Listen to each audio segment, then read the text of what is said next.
Explainers, hoy vamos a hacer un postre facilísimo, ideal para esta temporada navideña. Se los digo por experiencia propia porque he estado presente en muchas de mis celebraciones.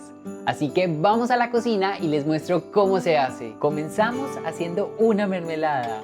Agregamos a una olla o una sartén 150 gramos de fruta y 11 gramos de azúcar. Aquí voy a poner un poquito de agua y a tapar la sartén para que se descongelen más rápido con el vapor. En una mermelada tradicional estaríamos utilizando la mitad del peso de la fruta en azúcar. Esto es porque el azúcar es un conservante natural, así que a mayor concentración de este ingrediente, más será su vida útil. Una vez se descongelen, destapamos y seguimos cocinando a fuego medio o bajo. Revolvemos constantemente para evitar que se pegue al fondo. Durante la cocción debemos evaporar la mayor cantidad de agua posible y al terminar debemos agregar un ingrediente ácido. El objetivo de estos dos procesos, digámoslo así, es unir la mayor cantidad de cadenas de fibra posible, en este caso es la pectina, y que podamos lograr una textura de mermelada. Cuando el líquido se haya reducido, apagamos el fuego y agregamos el jugo de medio limón pequeño. Mezclamos y dejamos enfriar.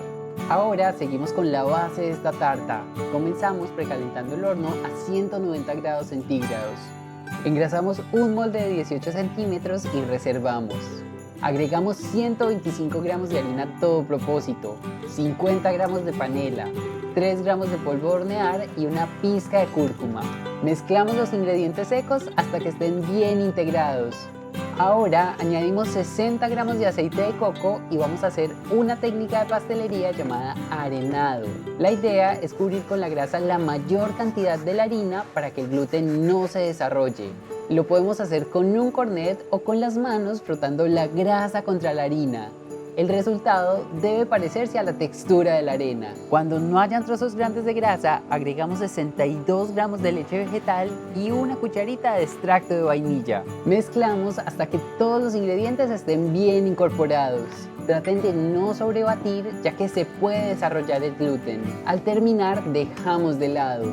Ahora para el crocante agregamos 25 gramos de harina, 9 gramos de azúcar y 11 gramos de aceite de coco. Mezclamos con un batidor o un tenedor hasta lograr una masa con grumitos. Llevamos la masa al molde y con nuestros dedos comenzamos a extenderla por toda la superficie. Debemos crear una capa lo más pareja posible para que al hornearse quede prácticamente perfecta. Subimos la masa en los bordes para crear un espacio para la mermelada. En este punto podemos cortar los bordes para que quede mejor terminada o también podemos dejarla rústica. Terminamos de arreglar el borde con los dedos.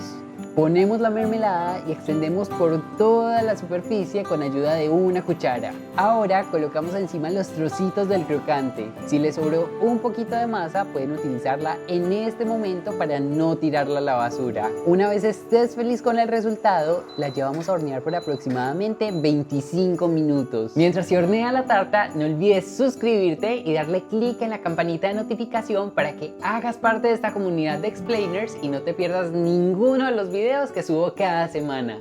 Cuando los bordes estén doraditos, sacamos del horno y dejamos enfriar en el molde. Una vez esté tibia, podemos desmoldarla si estamos utilizando un molde desmoldable.